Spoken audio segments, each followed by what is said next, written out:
Welcome to Raiders on the Record, the podcast featuring Hastings High School athletics. I'm Athletic Director Trent Hansen. My colleague Tim Hanneberg and I work together to bring you the stories of Raider sports. We are thrilled to share conversations with the athletes, coaches, and alumni that represent Raider Nation. Check back weekly and be sure to share this podcast with your friends in the Raiders Network.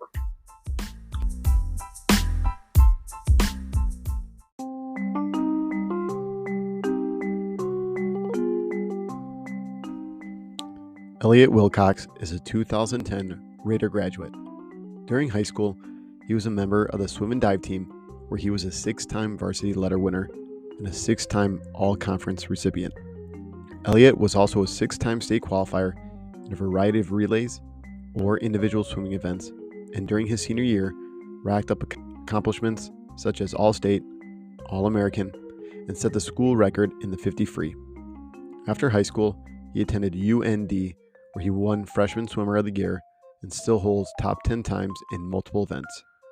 After 2 years at UND, Elliot transferred to UW River Falls, where he entered the health and wellness field. Elliot is still very active today, where he trains and competes in triathlons.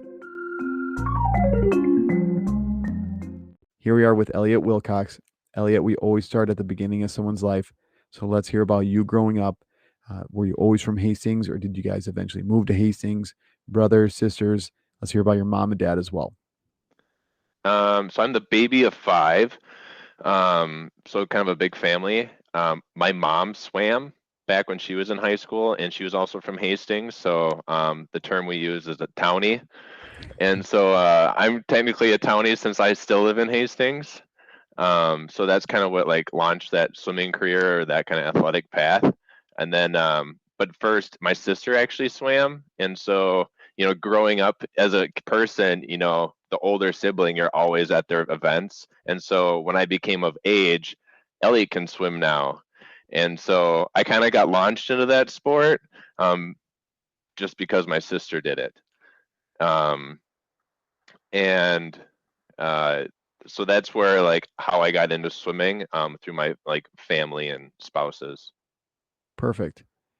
The next thing we always like to hear about is the schools you attended here in Hastings. If there is any teacher you could remember, it doesn't have to be every grade, but any kind of teacher that really had a big impact on you at each school, let's hear about their name, and I'll make sure I send it out to them and let them know that they had a big impact on you. Yeah, well, I really don't remember too much from elementary school. I went to Pinecrest, and so I started swimming really, really young. And so right after I was done with school, I would walk over to the middle school, which is right next to each other, and go to swim practice. And so I went to the middle school in Hastings. I really liked all the gym teachers. Those were probably my biggest impact. Like Mr. Rohr, I know he's retired now, but I have this son as my dentist, so I kind of still keep in touch a little bit. Talk to Tyler. I'm sure you know Tyler. Oh yeah. And then Mr. McGinnis was really fun. He actually swam some mornings before school. So if you didn't know that, he actually used to do that for exercise. Some teachers walk the halls. McGinnis would swim in the pool. And so he was probably another one. And then as I progressed through high school, I got really into autos classes. So I had Mortel. Mm-hmm. And so he was probably another big role model that I had, and he was just very strict. I don't know if you were around in the Mortel times. I was not. I have he subbed a couple times when I was working at the high school, so I have met him. Yeah. And he recently passed away, so that was. He did. Yeah. So him and I had a really good relationship, and he would stay after school beyond hours and help me paint my car and do extra work. And he would order pizza and stuff, for those later nights, paint my car. So yeah, those kind of teachers were my big impacts at school. Awesome. The next thing we always like to hear about is the sports you played growing up. So you already talked about you swimming. I typically like to stop with our sports at the youth level right around 7th grade. It seems like the people we always have on here kind of get more serious in the 7th and 8th grade year, kind of later on in middle school, get brought up to the high school or the JV kind of level, varsity and JV level. So let's hear about the sports you played growing up. I started swimming early on, in elementary school, even doing lessons down to Lifetime Fitness. But in middle school, I explored like, oh, there's soccer. So I got to play soccer. I did track and cross country, some cross training. And then after I was done with those sports, and then I would go to swim practice. And so I would go like 2 hours at cross country and then go to like an hour and a half of swim practice right afterwards.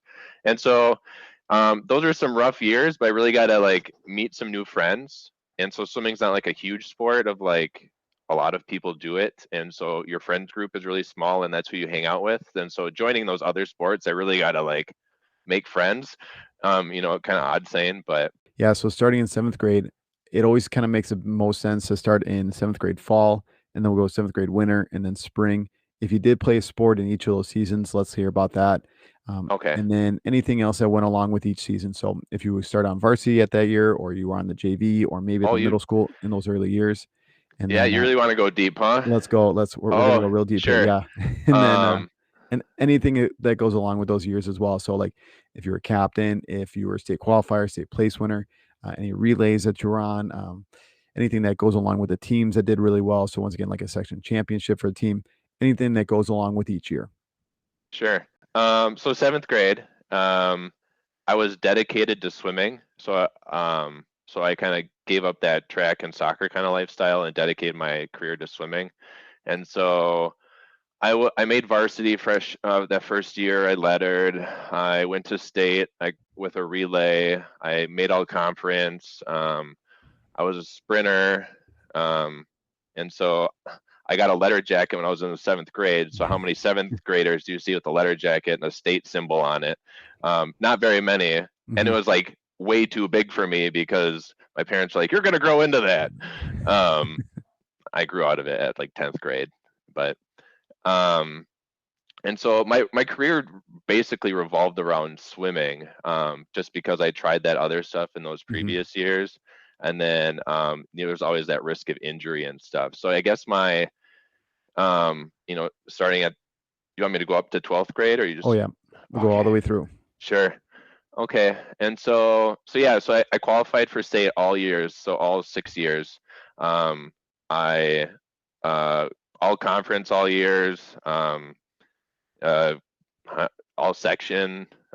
Basically, I started qualifying for state. I think it was like my 9th grade year. But that wasn't like placing top 8 or top 16, which come back for swimming for state. So, and that was when I was swimming distance. And so there's like sprinters and then there's distance. And so like different muscle fibers, do you want to endure pain for a long period of time or do you want to endure pain for a short period of time? And I had, when I did high school training, that was with Jerry Rupp and Katie McAlpin, I think her last name is now. Used to be Ruzen. And those were my coaches. And so 10th grade came and I was just like, I don't want to do distance anymore. I'm done doing the 5 and 200. And Jerry said that I could sprint if I made a state cut in an event at like a park swim meet, like middle of the year, get a state cut and you're done with doing distance. Well, I got my state cut and I was done doing distance. and so I hated distance so much that like if I did a 500-yard swim, I wouldn't actually sprint or try hard until like the last 25 or 50. Like I just didn't know how to pace correctly or something, but it was not my thing. And so so I guess those like 4 years of my career were kind of boring, or 3 years just because I did distance. I was mediocre. I wasn't really fast. Like in my opinion, I wasn't fast. To other people, I might have been fast because I lettered and did stuff. But there are always people faster than me.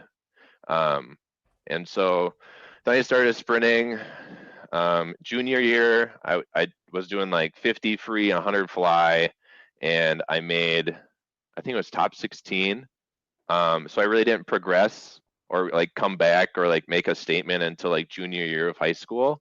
And so I did like individual events, I did relays, but I just didn't make it back for like finals. And so I was also really short as a swimmer. So like wrestlers, you get to wrestle at somebody like your same weight class. Like the people who beat me in swimming were like 7 feet tall and I'm like 5.5 feet tall. And so like, it's just a little different. Same thing can go for running or those kind of sports as well. But and so I was pretty short. I didn't have a growth spurt, so I was like 5'10", and I I placed junior year, but then senior year came and like I really progressed.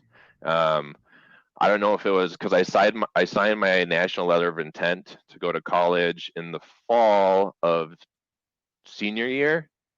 And so like a part of me was doing like that senior slide, but with athletics. It is a thing, like I signed my national letter of intent. I'm good. I'm go, and the only reason I did that in the fall, some athletes wait like later in the year, is because like I just made like this, it was like a 5 statewide record for like long course swimming for like club. And so it was at a university and they're like, come to us. And so I was like, okay. And they're like, sign now. Um, and so I was kind of like the senior slide. So for some reason, senior year, I just like kicked it into gear for some reason. And then that's when I placed really well. So senior year, I got All-American, honorable mention. I got the 50 free school record, and that was there since I think 95. So like an kind of an older record. I was I think it was nominated for like swimmer of the year. So yeah, I mean, each year throughout high school for all 6 of mine, I qualified for state through a relay or individual events. And swimming in high school is like fast, like here. But then like, like there's always club sports that bring it up to here. Mm-hmm. And so like I even had club sport friends that went to their high schools that were like, I'm too fast for you. I'm not even representing my school. I'm gonna go train for this. Yeah. And so yeah, it was like, who's showing up this year, to challenge us at state or that kind of thing. And it's like some years it'd be really hard and some years it'd be really easy depending on like the circuit of swimming in the US. Perfect.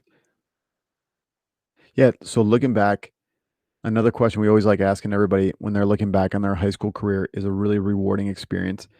What do you think being part of the swim team, what do you think one of the most rewarding experiences was for you?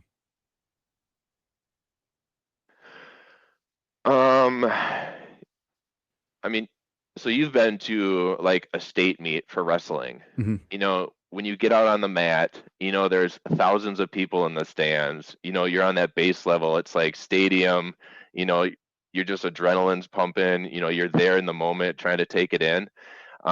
Same kind of thing for swimming. That natatorium, you got 5,000 people, 2,500 on a side and a side of the pool. It was televised and stuff. So I think just like that was probably the most rewarding thing, despite like the records and like, placing for state. Just like in that moment, I was just like, and you got to pick out your walkout song, Mm-hmm. when you walk out behind the block. And so, So what did you walk out to? Do you remember? It was some sort of rock and roll music. I was kind of like, I didn't know about it. And then Jerry, my coach, is like, you get to pick out your song. And I was like, I don't know. And he wanted me to pick like, Mama's Gonna Knock You Out. Or like, but I was just like, no. So it was just some sort of rock and roll, I think, some AC/DC song. Okay. Yeah. Nice. I know this next one is kind of similar to that rewarding experience, but do you have a favorite moment for being a high school athlete? High school athlete. Um, so I'm gonna go revert back to, high school athletics. So being with your friends, I think, is like the big part. Mm-hmm. I know we're just talking about high school, but it's something that like the swim team or your team is like your people. Like there at times there'll be, you're spending more time with your teammates and your parents because like you're Mm-hmm. going home, you're doing homework, and you're going to bed, and like that 2 hours you spend with those people. And so um it's like a family. Like there's a lot of like this, like some people like don't like each other, families don't like each other, but it's just something that like you come together as a group and you all enjoy something, and then you can like grow off that and push each other. And as an adult, I still compete in other stuff. We'll probably talk about that later, but like it's so hard to like get down and cheer for another adult. It's so like awkward. So just being able to freely do that as a kid, in that play stage kind of in life, I think was probably one of my fun parts in that high school age. For sure. So you already talked about a couple of the coaches you had when you were in high school. So Jerry Rupp and Katie McAlpin. I'm sure there's a lot more. And the next couple questions, I always say they're probably impossible ones to answer. But looking back, who do you think one of the best coaches is that you swam for? And obviously, we could define that in many different ways. And someone that taught you something, or someone that was always there for you, or someone that you still are in contact with to this day that really had a big impact on your life. But who do you think that best coach was for you growing up? Um, is there a cap on growing up? Is that like 18 and under? No, you could say any time of your life here. So Okay. anybody that's been a coach in your life here. Yeah. I had a coach in college. His name was Lucas Barler.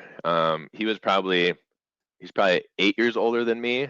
So he was actually went to the same college that I did, but 8 years before. And since his time from graduating, he actually coached the Texas Longhorns swim program. And so like there's certain programs around the country, and Texas Longhorns at the time, like if you were an Olympian, you were practicing with them. And so like being 8 years older than us, like having that experience and like being able to relay that, a little bit better with somebody more so your age, and then kind of teach you stuff that like this is what everybody else is doing, Mhm. but this is what we're doing, and this is why.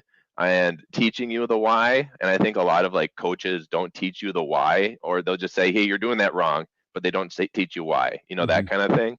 He was able to like basically teach us to like understand swimming in a different way, that was just like what we are seeing now in like other types of athletics, because this is like before technology, before smartwatches, before a little bit more tracking. And so that was more maybe later, as I grew up. So Lucas Barler, hands down, he is still a coach. We still keep in contact. um, but yeah, just able to like connect through like his experiences and like connect with like an athlete was just beyond what I've seen with somebody else. For sure. I think it's a hard thing for coaches too, or teachers as well, to kind of make what they're teaching or coaching relatable to the kids. So, but when you are able to make that relatable, I think that's when just like you're saying, those connections are made, and maybe those lifelong connections or that lifelong learning takes place too. So I think that's always something that we should strive for. It's just really hard to do, at certain ages too. So I think like you're saying too, it's as a high school coach, sometimes it's like, hey, we're swimming this, and you can't deal with all the questions of why. So it's just like we're doing it because I say to. But if you're able to just teach that why, throw that in, then kids are going to believe and buy in, and then it kind of makes things a little bit easier too. Yeah, for sure. So thinking about a teammate now. So you named you're talking about a lot of the teammates that you made along the way, and a lot of the friendships that still are lasting to this day. So who do you think that maybe best teammate was in your life? And I always define this in many different ways. I'm sure you could define a best teammate in many different ways too. But who do you think that best teammate was in your life? Well, if my wife's listening, I'll have to say my wife. Okay. But for my teammate wise, when it comes to athletics or sports, I'll probably just say um, Cameron Hyde. Uh, he, we're looking at like a large scale of a long history of swimming here, and I met him in college.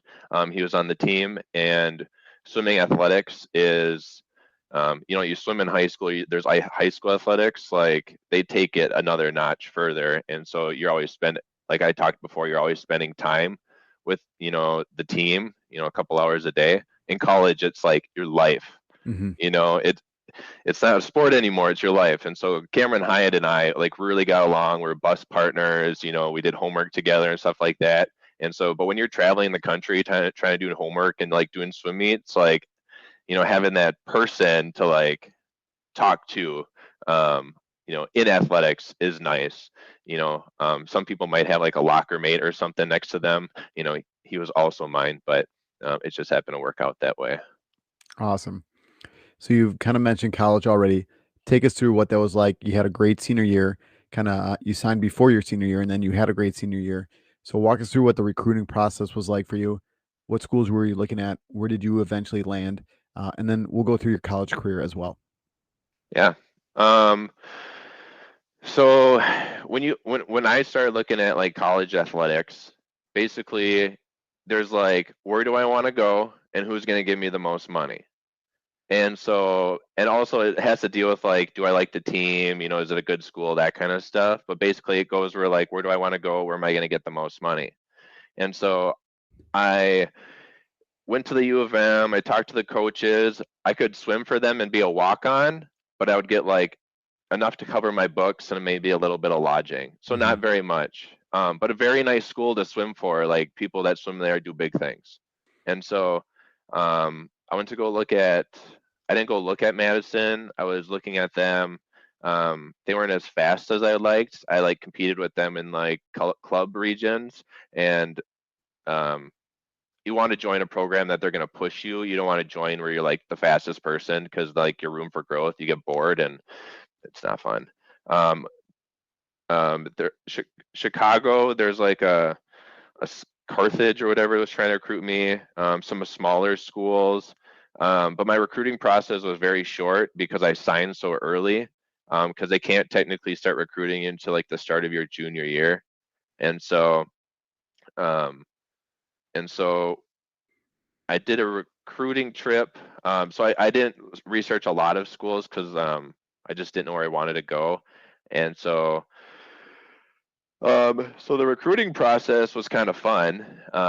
Basically, you know, you talk to the coaches, they vet them a little bit. You kind of see like their record board. You know, you talk about like their programs, like what kind of practices they do. Are they traditional? What kind of technique work they have? Do they have risk of injury in certain parts of the team? You know, basically like you're interviewing them, that kind of thing. And it's kind of like playful interview, I guess. Hmm. It's not very like, you know, it's just like kind of chatting as you walk around a pool and like look at their lifting facilities kind of thing. Hmm. Um, so so my biggest recruit trip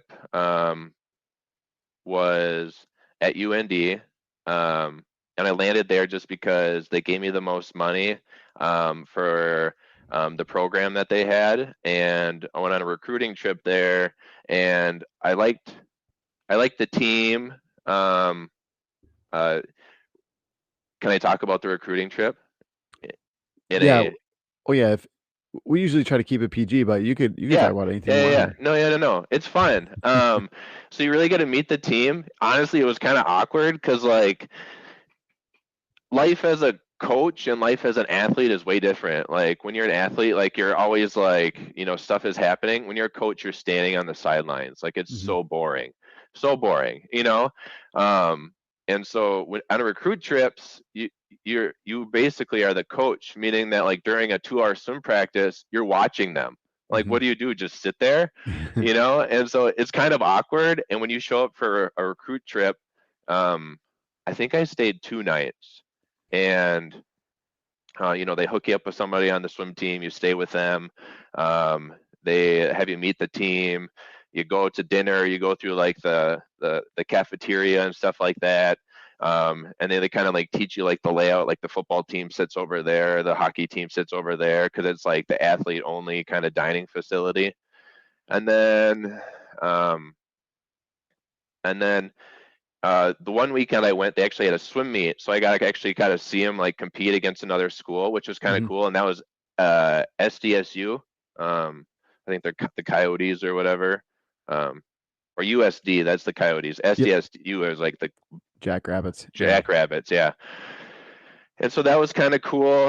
Um, and so it was kind of a fun experience, but very intimidating. Like I've always swam at that upper level of swimming with like older people, but like when your parents drop you off as like a 17-year-old at a college and be like, "Hey, I'll pick you up on Sunday," you know, it's kind of like intimidating, you know. And so, but it was fun. It was definitely worth it. And then you can kind of see like, you know, by the end of the weekend, you'd be like, you know, I enjoy this team. I can hang out with them. You know, like they're not partying too much, or like, they work well together, or they hang out and stuff like that. And then that's really important, like I've said before, like you hang out with these people all the time, you Mhm. have to bond with them, because if you don't, it's just going to end up going pretty bad. Perfect. And then let's hear about your college career. So you go to UND, and then what do the next 4 to 5 years look like for you? Up until now, or do you want to go up until now? We can go from when you walk onto the campus all the way up till now if you want. Okay, because I'm still competing. Oh, you are. Okay. Oh yeah, yep.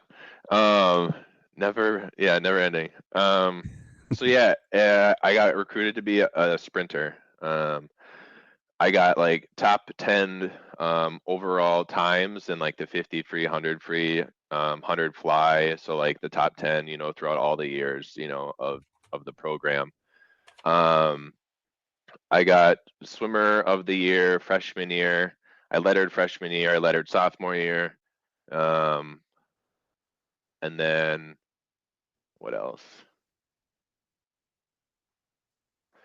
And then yeah, I mean, I was an all-around swimmer. Like I could do distance, because like I mentioned before, our coach trained us in a different way, and so we were still applicable. Like I'm sure distance runners that can do a really fast mile or two, you Mhm. know, and so it's just a different type of training. And so I did the mile, 1,000 free, like hey, we just need points, throw them people in it, we just need a body. And so I did do some of that.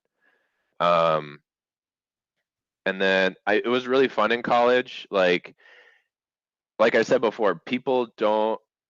So right now, I'm a personal trainer, like on the side, and so I get a lot of people that like, oh, I want my kid to go D1, and then they talk about like what they do and then what they want to do, and then I try to be like, but you have to do more. Mhm. Like you have to give way more extra, rather than just like working out 2 or 3 times a week. Like it's just an amazing amount of time. And so when you go to college, NCAA had a rule that you can't swim more than 20 hours a week in the pool. And then Mhm. we had 3 hours a week of dry land or lifting training. And so 23 hours a week was dedicated just to swimming. That is a lot of time. And so basically it comes out to 9 practices a week. So mornings, Monday, Wednesday, Friday, Saturday, and then evenings, Monday through Friday. And that starts pretty close to like the beginning of the year for school to like the end. And then you have a summer program you have to adhere to too. And your coach is like, are you doing it? I'm going to call your coach to make sure you're showing up and doing that, um, which was good. It was good. And then, so it was really brutal. People get injured. I'm dealing with the swimming injury right now. In college, shoulder injuries was really common, low back injuries, because coaches are worried about like pushing you at 100%, and then like, oh yeah, do good at your grades. I'm Mhm. I'm I'm Yep. gonna, I'm gonna get as much as I can out of you because this is a business transaction. Oh yeah, do good with your grades.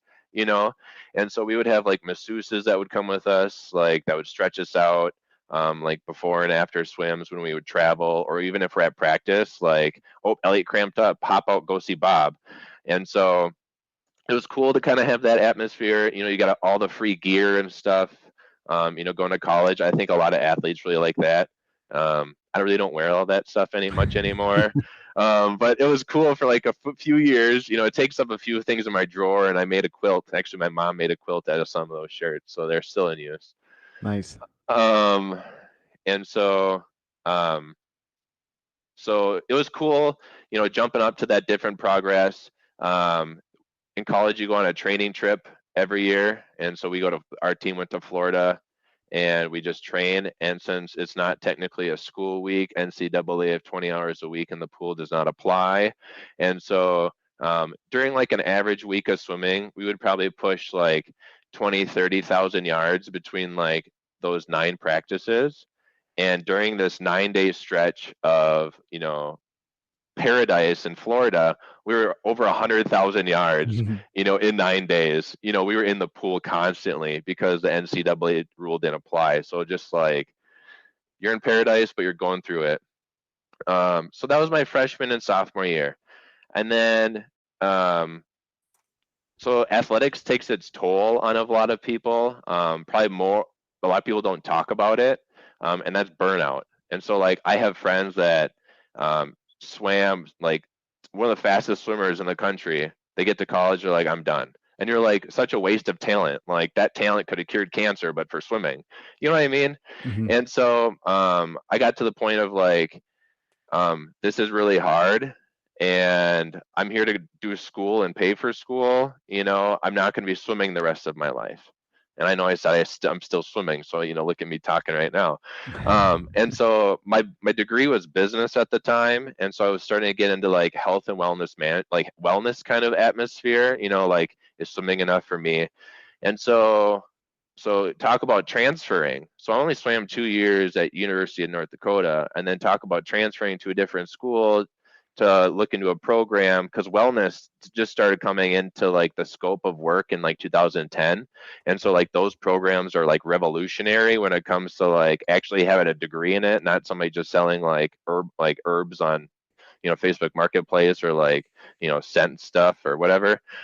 It's actually a degree. And so I took a year off just to kind of like figure out what I want to do. And so I didn't like go through that 4 years of swimming. And then I ended up going back to Inver Hills Community College, which is close to Hastings, because not all of my credits would transfer to River Falls, which had a health and wellness management program. And so I got a certificate in exercise sports science, and then I got an associate's degree in exercise sports science. And so basically I was like a certified personal trainer with like an associate's degree. And so that kind of helped me like get into a little bit more of like a job market. Like I'm in athletics, so, a previous swimmer, and then I got a job being a personal trainer, which is a great job if you're going to college, just because you can take a quick certificate and then make good money on your own time, Hmm. doing fitness, and learning. And so then I progressed to University of Wisconsin River Falls, which had a health and wellness management program. And then I was able to finish that out there. And then I was just bodybuilding at the time, like, just somebody working out. And then within this is my second year, but I've been doing masters swimming. So there's a lot of like I'll say older people leagues in a lot of different sports that people can join. And this one that I do is masters swimming. So I swim with like a group 3 times a week, and I actually compete in meets throughout the year around like the metro. And then, so that's why I compete in still since college. And then these last 2 years, I got into triathlon.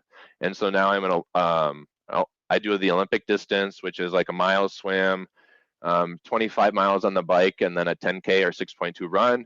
And I've been doing that in the last 2 years. So then this last August, I just got back from nationals over in Milwaukee.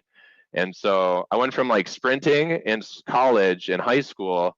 Now I do like long distance endurance events. And so I had to learn on how to like, all right, this isn't 20 seconds or less. What is like a 2.5 hour race, Hmm. at all out max capacity. So I had to like retrain myself. So yeah, so I'm still competing in that. I'm the fastest swimmer in swimming of the sport of triathlon in Minnesota, not just for my age, overall. I'm the fastest swimmer of my age in swimming in the country for, my event. Um, but which in triathlon, that really doesn't mean much, because it's like 20 minutes of the race, which is like 2 hours long. So yeah, so I'm working on other stuff, a lot of other new things to progress on, I guess. For sure. So you said you're dealing with an injury right now. Is that kind of taking you out of it? Is it teaching you something else? Are you kind of training those other areas? What's that kind of look like for you?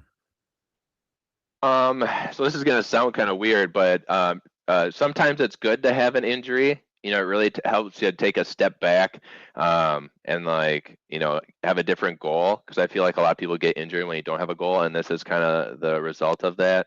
Um, I work at a desk all day, and work's been really hard. So basically, I'm dealing with a shoulder impingement. I'm having to work on stuff like within my day. sit at a desk, and I have to like stretch it out and do some exercises throughout the day, just to kind of get back into it, because your body is never going to yell at you. It's always going to whisper at you, when it comes to pain. And so I've been icing it. I've been trying to get it back to normal, but yeah, I've had to like bring down my swim workouts a little bit, or like just like tone them down as in like speed wise, Um, so I'm looking for a stand-up desk, that's for sure. But yeah, it definitely impacts you. But it's something that you push through and you just progress. There's always gonna be an injury, and you can't always like be walking on eggshells. I had turf toe a couple of years ago, and if you've ever had turf toe, and trying to learn to run on that thing, that's not very fun. You're a wrestler, you know what turf toe is. I've never had turf toe. I've had plenty of other stuff happen to me, but yeah, never that one. But I know what you're saying. Sometimes, and it's really hard as a coach trying to teach about, failure and setback and injuries too are a huge part of that as well. But trying to teach our kids that sometimes those are blessing in disguises, and you're able to train other areas better because of your time off, like you're saying right now too, because of your time, maybe not so much time in the pool, you're training those other areas, and you can strengthen those other areas. And then when that shoulder's kind of clear for you, you hit that pool just as hard as you were before, and those other areas are stronger now. But it's really hard to teach, 14 Yeah. through 17-year-old kids about how a failure or an injury can help them out. So it's just, it's a crazy concept. Like you're saying, sometimes they're blessing in disguises, and your body is just, it's pretty miraculous gift that it's kind of telling you like, hey, it's time to cool off on this one thing here. Let's dial it back a little bit, and then if we're smart, we can train those other areas too. So it's pretty cool. Yes. So for you moving forward, any goals here with the triathlon, or was your kind of main goal moving forward for you? Um, so I really like the sport of triathlon. Um, I told myself 2 years ago when I started this, during the COVID time, bodybuilding wasn't enough. I joined triathlon because you actually have to move. It's like getting off the couch, and it takes a lot of your time. And so I wanted to do an Ironman. And so my biggest goal is like, I want to do an Ironman. That'd be so cool. And then as I got into triathlon, I learned you have to learn, there's swim, bike, run, strength training, nutrition, and like all these like honestly play in a role. Like how do you take nutrition as you're trying to stay in zone 5 or zone 4 during a 2.5 time frame, and like learning those intervals and like different kind of training methods, and trying to work that into your schedule. So right now I'm just sticking with Olympic, and I want to race it. So there's people that will go out there and I completed an Ironman or a half Ironman. I like to race, like drive a race car, like have your foot on the throttle, like like being in control but pushing yourself, and like being able to like see time drop, and then basically like with that you like set different goals like in between there to see your progress. And so I still have nationals this next August. I'm going to attend that. I haven't attended the nationals for swimming for masters, but that one's coming up here in the springtime, and that's in Irvine, California. And so, it just becomes, as you get older, like where do you want to spend all your money too? Like, just like you have to kind of pick and choose of what kind of sport you want to do. And so yeah, I just wanted to kind of focus on like perfecting my craft, and like maybe long term, I'll get to that point where I'm gonna try an Ironman and I'm gonna push it.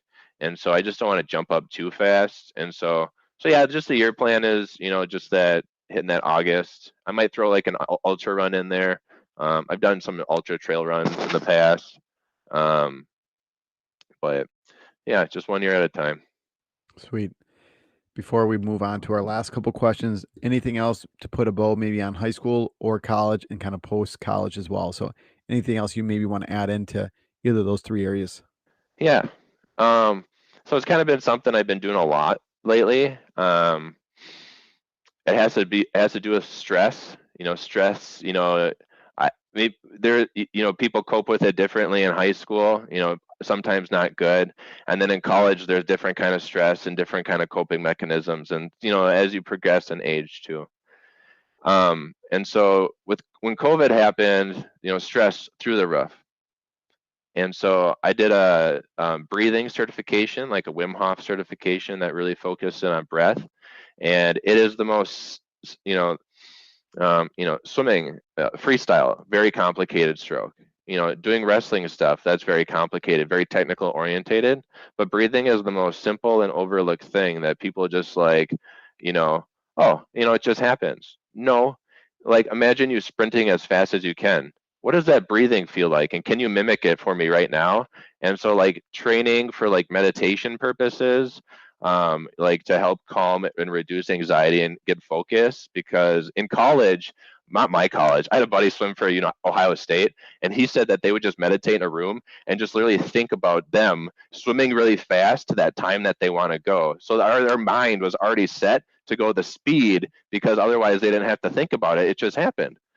And so just like that premeditation, Hmm. but as I get older, just more of that, like, how does during this triathlon, my breath going to change from swimming? And then how do I change it to run and bike as well? And because everything has different patterns. And so you probably see it with wrestling when people get gassed or, like, or out of breath. It's because it probably has something to do with them not breathing enough. Hmm. And so just kind of practicing those cues is really important. So as simple as it is, when I start with a client for personal training or anything like that, um, we go through breathing exercise so they can learn to, like, create a base, create like good posture and like support that before we begin anything else. So, like I said, anything else here that you want to put a bow on here for high school, college, kind of post college as well? Yeah, one thing. My wife and I took my mom out for dinner tonight at Las Margaritas, and we were talking kind of about this podcast about like, what are you going to talk about, and kind of going through the questions that you sent me and stuff like that. Just and they were like, what are you going to say? And so, um, you know, why do we do athletics? Is it for the fun, and does it actually help us like long term? There's at some point you're going to stop playing your sport. Does it actually, is it that investment, that you dedicate all that time to? And I would honestly say yes. Like it like creates good habits like Mhm. long term. Like, yes, I still do the stuff that I did back then, or maybe not as fast, but it creates good habits, like, in the early parts of your life that just really progress. So even if you're like a person's not like a top end like key performer, like they're going to do better like later on in life just because they tried, you know, just because of that. And so, um, it allows you to set goals and stuff. And that's just like, again, with the breathing, just something so basic and simple. But I'm sure as an adult, as you age, like you've learned how do you have to like set personal goals and stuff, Mhm. and how much harder it is. You don't have a coach out there like sitting you on the bench, like, what are our goals going to be today or for this season? Like you have to do that yourself. And so I think athletics like allows a person to set those goals, personally, and then like, that they're able to like have that framework, as they age through life. Well, I think that ties perfectly into our last couple questions because we always end with some advice for parents, coaches, and student athletes. So we typically start off with parents and coaches if you have any advice for them. And I think what you were just saying ties perfectly into both those areas, and then student athletes as well. Why athletics are so important in their lives, and creating goals and creating good habits in sports definitely does that in a person's these habits that are going to last a lifetime. So you don't have to give a lot of advice, but if you want to just give any more advice for parents, coaches, or student athletes as well, if you have any kind of nuggets for us, let's hear about that. Um, this is gonna sound weird, but don't give it 100% of your time. I know a lot of people that swimming was their 100% thing. They had Michael Phelps on their poster at home. They watch the Olympics all the time. They eat, breathe, and drink chlorine water. You know, um, but they didn't perform, as well as they wanted to. And so I think it's important to like do other fun things outside of your sport, and, give that mind somewhere else to go, and then, allow it to like kind of recharge, and then come back. Because when I was younger, like athletics used to be like a season or like have time off in between seasons. But like I'm kind of around like the 18 and under, area when swimming. And some programs like train year round, and it's very demanding. The parents are always like, put them in, put them in, put them in. But like, you should be like, all right, let's have a break, for a while, and then we'll put you back in, you know? And so I think that's just like good for like mental health. I think it's good for like being more well-rounded as a person and like creating good habits so that you're just not going to burn out at something. And I'll tell you what, I know a lot of athletes that burned out. Like, what do you do after you're done swimming? I don't know. Like, I brushed my teeth after swim practice. I showered after swim practice. I ate after swim practice. Like, going to a regular life after swimming is really hard. So just try to reduce that chance of burnout. You want to like quit on a good note. You know what I mean? For sure. So, Elliot, that's all the questions we got for you tonight. The last thing we always do is just turn the microphone over to our guests. So, anything else you want to get off your chest? Any questions I didn't ask you? Any shout outs you want to give? Like I said, the microphone is yours and you can go for it. Okay. Well, I appreciate you having me on. Nice to get a shout out every once in a while. Um, I'll tell you a little bit about like how I manage fitness in my adult life. This can help inspire some parents maybe if they want to get into fitness. Um, so um, my career, I'm a telecom analyst. I do a lot of project management work, but more so a telecom analyst. And so that's my day job. I work from home. And then I also have an in-home personal training business that I do more like executive personal training. So like I travel with clients and stuff like that around the country. And I also do programs with people just like in the Hastings area as well. So I do that throughout the week before my other job or after my other job. And then I swim Monday, Wednesday, Tuesday, Thursday, Saturday mornings, 5:30 to 6:45. And so you can see my schedule is really busy, but it's really important to still take time to exercise.